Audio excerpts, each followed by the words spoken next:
Welcome back to the channel, everybody. Appreciate you jumping on. Today we've got some great news on a new stablecoin bill that's being proposed, as well as lots of information on the changing landscape of the new financial system. Stay tuned for some great stuff. Let's take a look at pricing first and foremost. Bitcoin in the last 24 hours sitting at 66,693. Ethereum sitting at 2,580. Solana sitting at 169, up almost 2%. And XRP down 0.65%, sitting at 52 cents.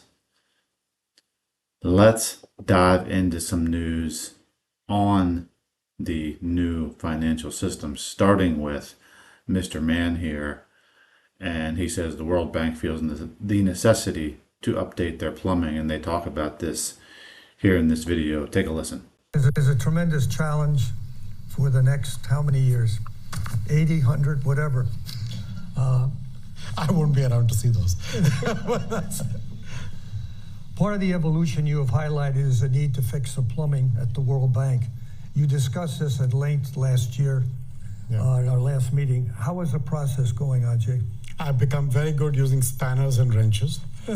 My plumbing skills have increased enormously. What I meant by that flippant comment actually was that the bank, at the end of the day, it's got many portions to it that are all in their individual way designed to do what they were meant to do. The question is, are we doing together what we should be doing? And I think getting the bank to work together across its different pieces in a way that looks at a country from that lens and applies it in its totality. So if you think about, if one part of the bank builds infrastructure, provides education, schooling, clean air, clean water, food and agricultural practices, that kind of stuff. And that part of the bank also works with the public sector, not only for the jobs the public sector creates, but the right enabling environment for the small businesses and small farmers and larger businesses to be able to generate the jobs we need, then we get a virtuous cycle. If you start not looking at the end being jobs and being the impact on young people and women through what jobs do, and you start looking at your role only as education or climate or water, then I think we miss an opportunity for the sum of the parts to be bigger than just adding up 1 + 1. And I think that's the big part of the plumbing that I was talking about. The second big part was speed. And we've made real progress. We used to take us 19 months on the average to get a project from the conversation beginning to approval through the board. We're down to 16 average. I'm aiming for 12 this time next year. We just completed projects in Africa, got them approved in healthcare in 5 countries under 100 days. 2 countries got them in 30 days. We just approved a correspondent banking project in the Pacific Islands in under 10 months for 7 countries. So it can be done. It's not easy. It can be done. It gets complicated because we do have a responsibility on ESF as well, and therefore having the rigor to figure out the risk ranking of which projects are more challenging on ESF versus others, and being careful to manage your way through that is part of that. So not only is the plumbing changing, but they are doing it in quicker fashion as well, as he described there on one of their projects. So good stuff there, brought to us by Mr. Mann. Let's jump into another video by Vandell from Black Swan Capitalist. He says, one of the most powerful interviews we've done, currency debasement results in the destruction of your fiat currency, buying power, and a rise in asset prices. If you don't own assets, you will only get poorer. If you own the right assets, you will get ahead. Let's take a listen to this interview from Black Swan here. But it's only a question of time before the public does wake up. And at that point, gold price will rise a lot. Yes, absolutely. And on the previous statement you mentioned before he asked you about the gold, you said as they continue currency debasement, the little guy, the average person, gets poorer. And if you own assets, essentially you're getting richer because the prices of assets increase. So one of the key messages there for anybody watching, and I'm just going to reiterate it again, is if you're holding US dollars and currency, you're going to continue to lose in this game. And if you're holding assets, your value of those assets are going to increase. So you'll be winning, essentially, or at least keeping up or fighting true inflation. That's important to note. As for gold,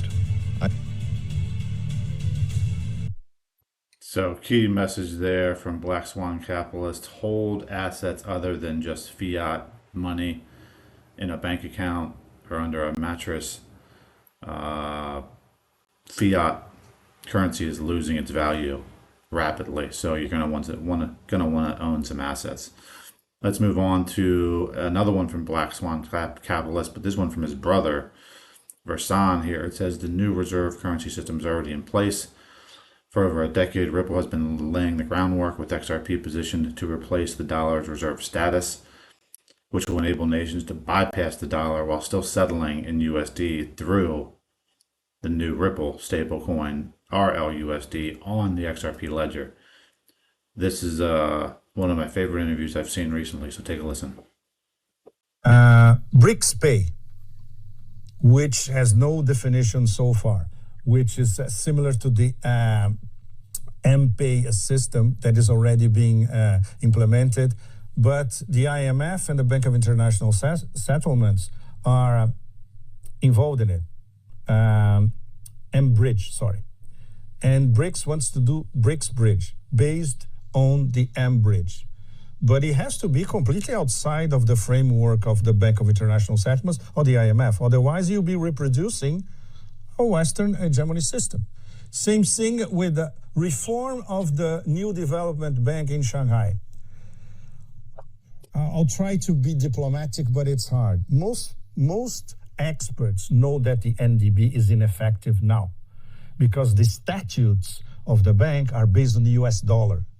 How can you build an alternative geoeconomic system based on the currency that you want to bypass?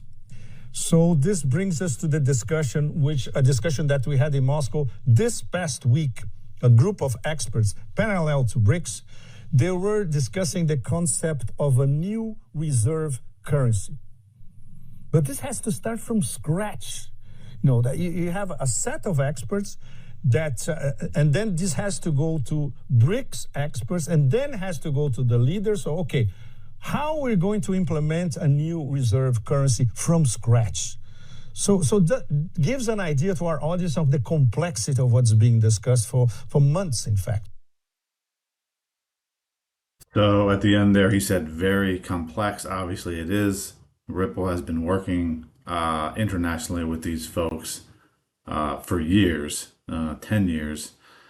And so it did not just start, but it's starting to come to fruition. And this next video will give us a little insight to that as well. Andy Sheckman from Miles Franklin Precious Metals. And it says here, a proposed digital token aims to solve exchange rate volatility by tying its value to physical gold and limiting any single currency contribution to 30%, similar to BRICS. This apolitical currency preserves national sovereignty and promotes an inclusive multilateral system. Let's take a listen to Andy on this interview. Andy Sheckman from Miles Franklin. According to the white paper, this common unit of account, as you touched on, would indeed solve the problem of exchange rate volatility that occurs when cash balances accumulate from settlements in national currencies. And it's interesting that they really emphasize that this will be apolitical money, as it's described in the paper. According to that, the digital token is designed to be a political currency, a solution to lack of trust, stemming from the politicization of the use of a single global currency. So, in other words, the US dollar there. And no one currency is expected to represent more than 30% of the collateral basket. So I guess that in some way reduces concerns of Chinese dominance in the network. So break down this idea of apolitical money, because one of the biggest arguments against this has been nobody wants China to take the lead. You've got too many member countries. They're going to be jockeying for position and for power. too many chefs spoil the broth, as they say. Does this now address those concerns, the way they've structured this? For sure. I mean, what you have is preservation and accentuation of national sovereignty, independent monetary policies of the countries where the ones that employ policies most beneficial to domestic growth and price stability, running a good economic ship, this benefits them the most. And it is apolitical in the respect that you can't have any more than 30% of any one currency in this basket, and which is really very similar to the way that the BRICS are running their affairs. It was the presidency was in South Africa last year. It's in Russia this year. It's in Brazil next year. This is a deal about cooperation, and a voluntary one at that. This is not a one entity rules the roost the way that the West has for 5 centuries. And I just think that this is exactly what will make it work, in the respect that there isn't one common currency, but a common settlement currency, that all of it is tied to its value in gold, right? So everything that comprises the basket has to be tied to a physical weight in gold. And so you end up removing the variabilities of each and every one of the currencies that these countries have on their own. And there isn't any one central authority that can dominate, if you will, not only in political structure of the BRICS itself, but in this settlement currency. It's very inclusive. There you have it. These countries are determining how these baskets are going to work, and they're not going to be dependent on or tied to the dollar. So, changing right in front of our eyes, ladies and gentlemen. Let's go to Emily here. She says, breaking, Senator Bill Hagerty has released a bill for passage by Congress that will provide clarity on the issue of stablecoins in the U.S. And it says most of the stablecoins don't fulfill any necessary regulations, but Ripple stablecoin RLUSD will do. Let's take a listen to Bill Hagerty here on Fox Live. The impact of this, though, actually gets back to the beginning of the story that you and I talked about. You think about the efforts that Vladimir Putin and these BRICS nations are undertaking to get around the United States as the reserve currency of the world. This will actually strengthen our posture as a reserve currency. It will increase demand, not only for U.S. treasuries, but also the stable coins will increase demand for U.S. dollars on a global basis. We need the proper regulatory framework in place here in America. We need legal certainty. The Biden and Harris administration have done everything they can to destroy that sort of legal certainty. This will begin to chip away at the Democrats' war on cryptocurrency and put us back in the driver's seat when it comes to maintaining the reserve currency status that the dollar has enjoyed and should continue to enjoy. Yeah, and do you think we would see this kind of legislation from the current Securities and Exchange Commission chairman, or is this making Absolutely the assumption not. There's a new SEC chairman? That the assumption is very clear that this legislation will move it through, and this will be ripe for a new administration. All right. The impact of this, though, actually gets back to the beginning of the story that you and I talked about. You think about the efforts that. There you have it, ladies and gentlemen. Changes coming. Stablecoin bill likely to get passed, but it may not be with Gary Gensler in his current position. Probably have to wait for that to change. So, good things are on the horizon. Thanks for jumping onto the channel. Appreciate it. Do me a favor. Hit the like and subscribe buttons. Give me a follow on X at Orlando Mott, and we will see you on the flip side.